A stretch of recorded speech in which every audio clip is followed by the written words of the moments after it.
You stand at this very moment, not at the beginning of your history, but somewhere near its zenith, the culmination of a vast, complex, and beautiful journey that stretches back through the dust of forgotten millennia.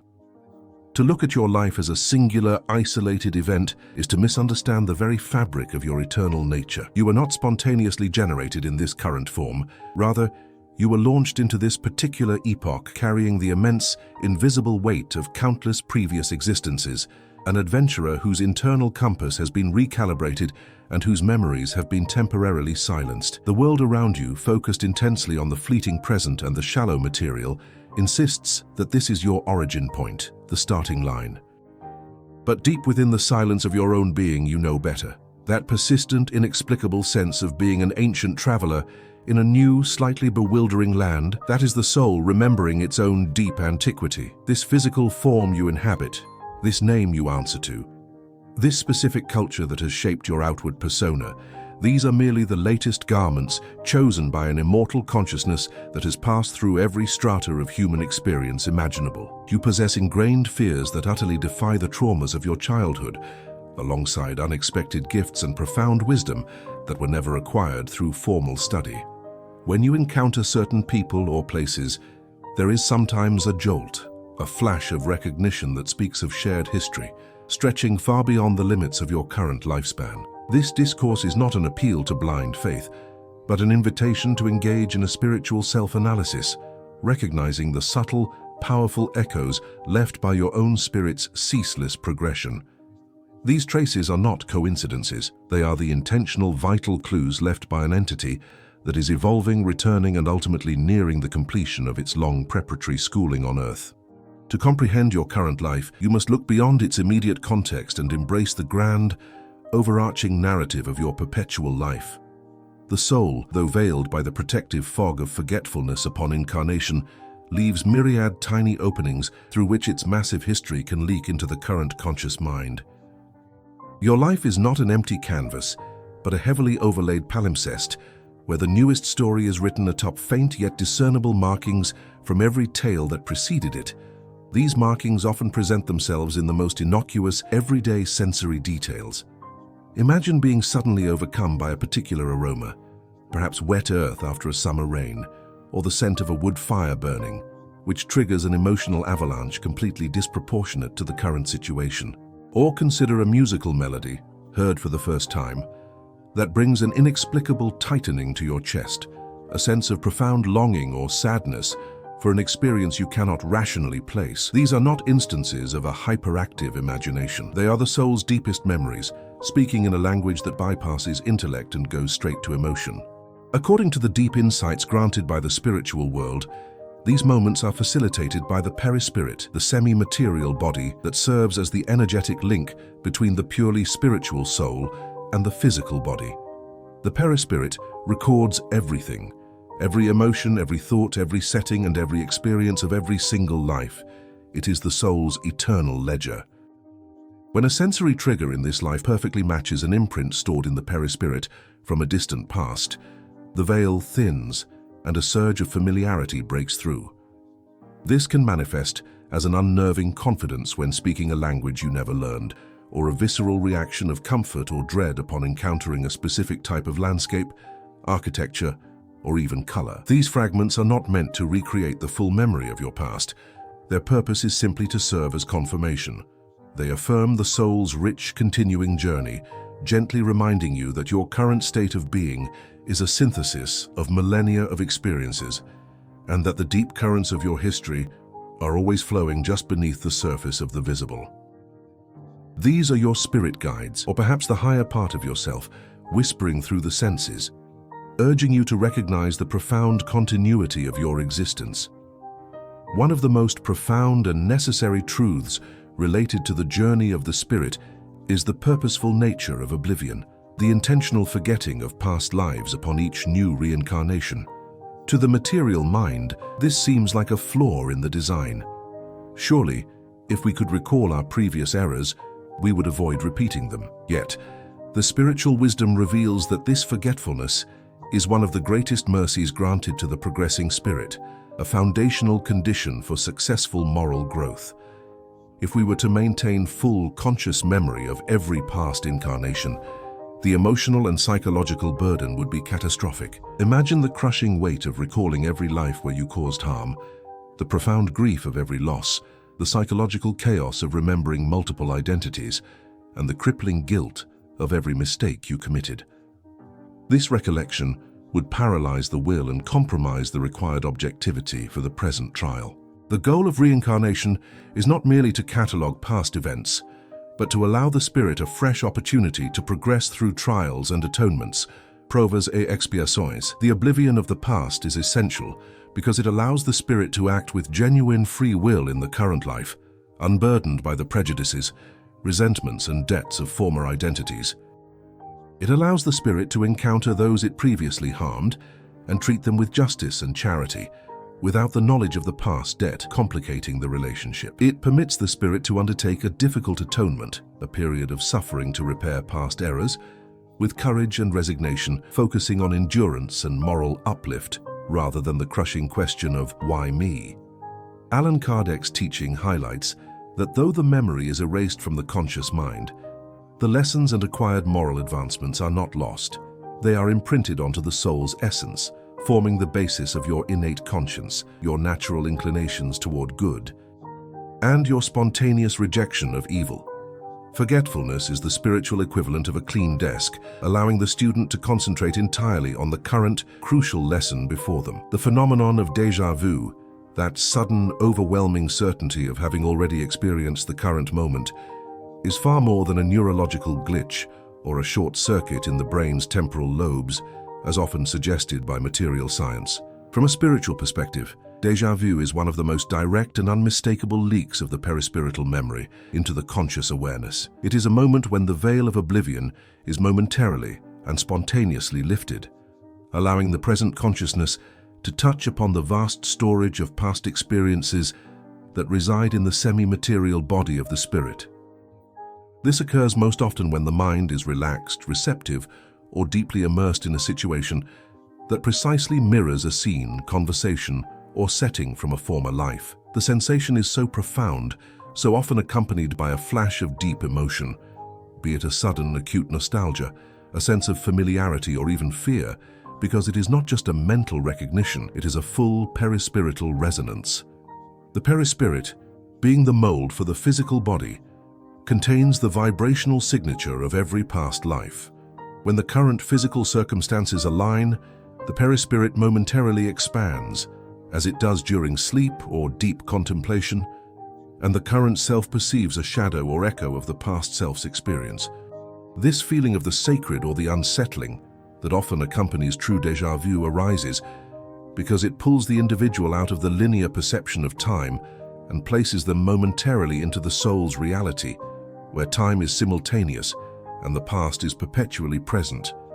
These moments are brief, intended only as a powerful yet manageable confirmation of the spirit's continuous, non-linear progression. They serve as reassurance that your current path is correct, or perhaps a gentle nudge to pay attention, for you have been at this specific juncture before and must choose a different, morally superior direction this time.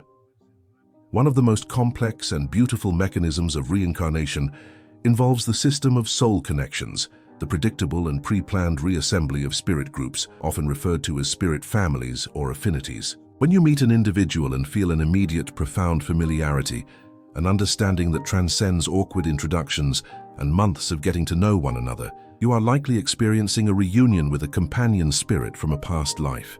These are the recurring actors in your drama of existence, and their return is rarely arbitrary. It is meticulously planned in the spirit world before your reincarnation for purposes of mutual progression. These connections are governed by two primary forces: the strengthening of existing spiritual affinities, pure love, devotion, shared mission, and the necessary working out of karmic debts, trials, and atonements. You may be drawn to a person who becomes your lifelong supportive friend, a reflection of a deep, positive affinity nurtured over centuries.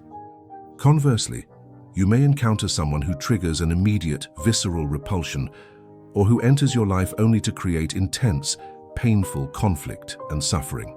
From the spiritual perspective, this pain is often a deliberate atonement, where both parties must now face the consequences of their actions from a previous life. Perhaps the one who betrayed is now the one betrayed, or the persecutor is now the victim. The intense nature of these relationships, whether positive or painful, stems from their non-randomness. They are, in essence, soul contracts, agreements made in the spirit world to challenge, support, and ultimately help one another evolve. The intensity is a measure of the history you share. A new relationship can reach the depth of a decades-long one simply because the souls involved are continuing a dialogue that began ages ago.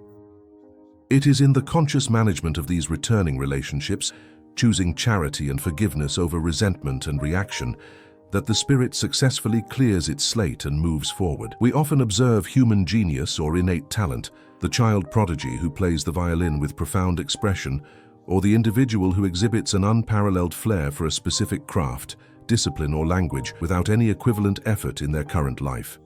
Society tends to label this as a rare gift, but the spiritual philosophy offers a more logical and empowering explanation.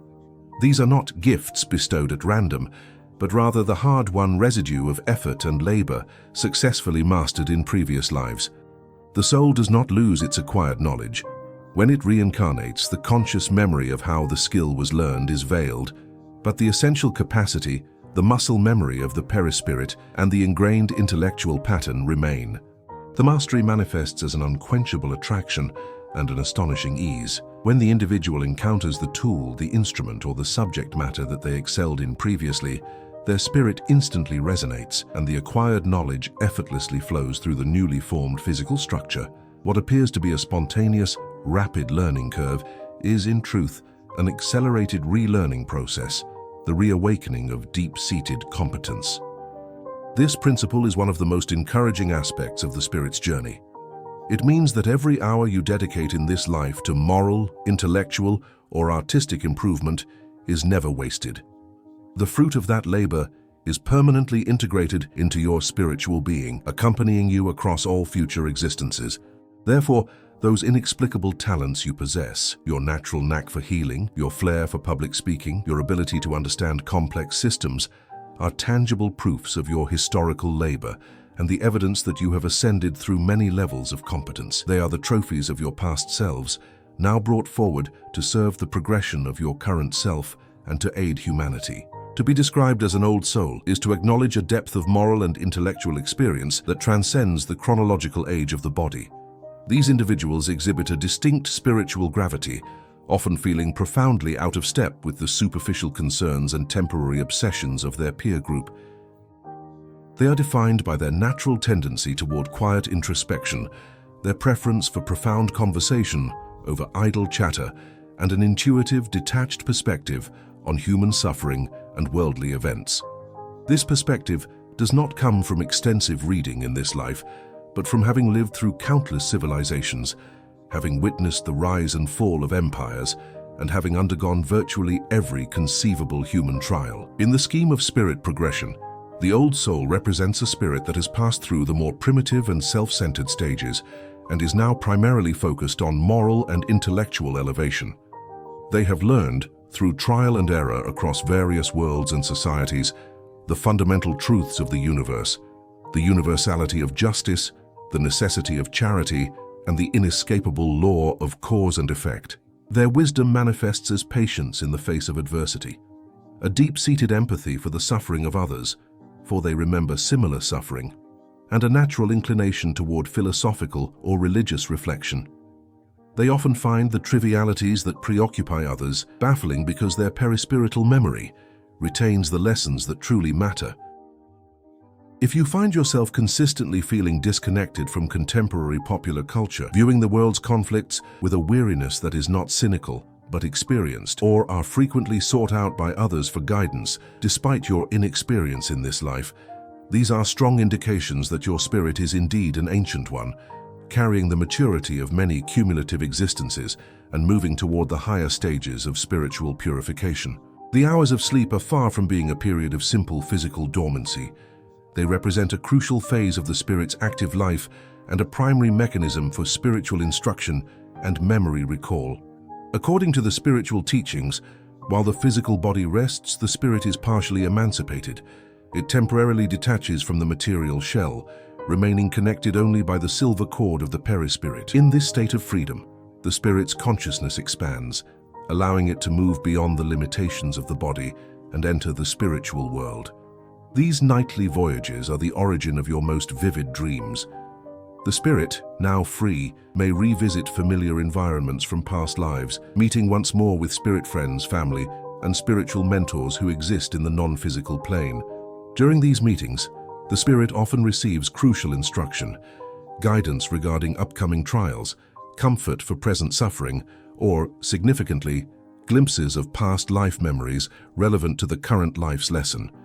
You may wake from a dream feeling profoundly moved, carrying the residue of a sorrow or a joy that belongs to a person, place, or time you have never consciously known. This is because the emotional experience of the traveling spirit was so intense that it left a powerful imprint on the perispirit, which then translates into the waking consciousness.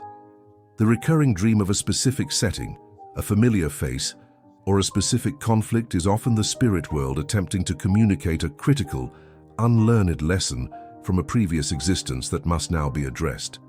Learning to pay attention to and interpret the emotional content of your most vivid dreams is, therefore, learning to read the spiritual curriculum your soul is currently undertaking. The spiritual journey is indelibly mapped onto your current personality, often manifesting in the seemingly irrational extremes of unexplained phobias and powerful fascinations. These are not mere quirks of character, but profound signposts left by your past selves. Phobias, the irrational and overwhelming fears that have no basis in the trauma of this life, such as an intense fear of the sea when you've never been near drowning, or a paralyzing fear of fire without having been burned, are often the direct, raw memories of a violent or traumatic death in a previous incarnation. Trauma does not vanish with the body. It is recorded as a powerful emotional charge in the perispirit. When the spirit re-enters physical life, the fear of the destructive agent, water, fire, heights, enclosed spaces, remains, acting as an automatic, visceral warning system. These phobias are often the physical manifestation of atonement, reminding the spirit of the consequences of certain actions or environments from the past, compelling them toward caution or marking the place where spiritual healing is most needed. Conversely, your deepest, most enduring fascinations, that magnetic pull toward a specific historical period, a defunct ancient language, a specific style of dress, or a particular geographical region, are the echoes of past lives lived successfully and happily. These fascinations mark the places where the spirit achieved competence, experienced great love, or fulfilled important missions.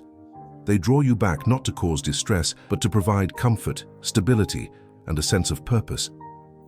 Together, these two extremes, the phobias and the passions, form a comprehensive spiritual map. The phobias point to the wounds that still require attention, forgiveness, and moral reform, while the passions reveal the inner strengths and acquired skills that the soul is encouraged to embrace and utilize for its current progression and mission. Recognizing them as memories rather than defects allows you to transform the fear into knowledge and the attraction into purposeful action. Within the heart of every human being, regardless of their material success or comfort, often resides a persistent, quiet ache, a spiritual restlessness, an unexplained yearning that modern society often misdiagnoses as simple dissatisfaction or an emotional deficit. This deep internal hunger is, in the spiritual context, the fundamental drive of the spirit toward its ultimate goal, perfection and moral purity. The spirit, being an eternal entity, possesses an inherent, divinely implanted need to evolve, to align itself ever more closely with the universal law of love and justice. When your choices in the current life, your priorities, your goals, your relationships, deviate too far from the soul's pre-incarnation plan for moral progress, this inherent drive registers a kind of spiritual rebellion. This inner turmoil is not a sign of failure, but a vital indication that your soul is advanced enough to recognize its own misalignment. The yearning intensifies as the spirit nears the higher stages of its journey, becoming increasingly intolerant of superficiality, materialism, and activities that do not contribute to genuine, lasting growth. The things that once provided comfort and distraction, shallow conversation, temporal amusements, The acquisition of unnecessary possessions begin to lose their luster because they are too small for the evolved spiritual consciousness. This persistent anseo is the voice of your soul's conscience, informed by millennia of moral lessons, attempting to redirect your attention from the fleeting material world to the eternal truths. It is a demand for meaning over momentary pleasure, a call to duty over comfort, and a relentless reminder that your purpose extends beyond the confines of this single lifespan. This internal pressure is precisely what precedes a significant spiritual awakening, urging the spirit to shed old habits, pursue selfless missions, and finally align its outer actions with the ancient, profound wisdom it carries within. The concept of a final reincarnation should not be misunderstood as the absolute last life the spirit will ever live in a physical body, but rather as the completion of its cycle of major atonements and trials on earth, the transition from being an atoning spirit to a benefactor spirit. The signs that your soul may be entering this advanced phase are not dramatic or mystical. They are manifested in the quiet moral revolution within your daily existence. A soul nearing the completion of its necessary earthly schooling exhibits a profound sense of resignation and acceptance toward suffering, understanding it not as punishment, but as a cleansing mechanism for past errors. The individual begins to naturally practice charity, forgiveness, and unconditional love, not as forced obligations, but as spontaneous expressions of their refined moral nature. In this stage, the spirit often dedicates itself to a life of service, teaching, or mission, working tirelessly for the moral and intellectual elevation of others, rather than for personal gain. The spirit no longer repeats the same severe mistakes because the lessons of centuries have been fully integrated. Emotional turbulence subsides, replaced by a profound, unshakable tranquility. The fears that defined previous lives, phobias, are largely overcome, and the soul operates with the deep-seated certainty of its immortality and its divine destiny. The journey is not over, but the nature of the journey has fundamentally changed. The soul is graduating from the hard lessons of the world of trials and atonements, earth, and is preparing for a new era on a world of regeneration, where existence is marked by peaceful cooperation, deep knowledge, and devotion to goodness. The goal of this final intense phase is to fully master the moral law, ensuring that the acquired virtues are permanent, making the spirit a guide and example for those still struggling in the lower ranks of progression. You have now journeyed through the 11 cardinal signs that confirm the continuation of your existence and point toward the immense, beautiful antiquity of your soul. This profound understanding of your multi-life journey, the knowledge that nothing is random, that every encounter is purposeful, and that every talent is hard-won, is not merely interesting philosophy. It is a profound mandate for conscious living. Once you recognize that your existence is an unbroken, ongoing narrative of progression, you can no longer afford to live passively. The true purpose of identifying these spiritual echoes is not to catalogue your past lives, which are veiled for merciful reasons, but to integrate the wisdom they contain into your present actions. The spiritual path forward, illuminated by the centuries of experience your soul has amassed, is clear and simple. Focus intensely on moral reform, the patient cultivation of virtues like humility, charity, and self-control. It is in the conscious daily effort to break the persistent cycles of negative action, the true meaning of the last reincarnation being the completion of required atonements, that you accelerate your progress. Choose forgiveness over resentment, service over self-interest, and truth over worldly illusion. Your ancient soul has brought you to this very moment, in this particular body, and with this precise set of trials, because you are ready to complete a significant stage of your education. The work that remains is not to chase external validation, but to quietly and firmly live the spiritual truths you already carry. By doing so, you fulfill your current purpose, honor the sacrifices of your past lives, and prepare your spirit for the higher, purer spheres of existence that await the mature and benevolent soul.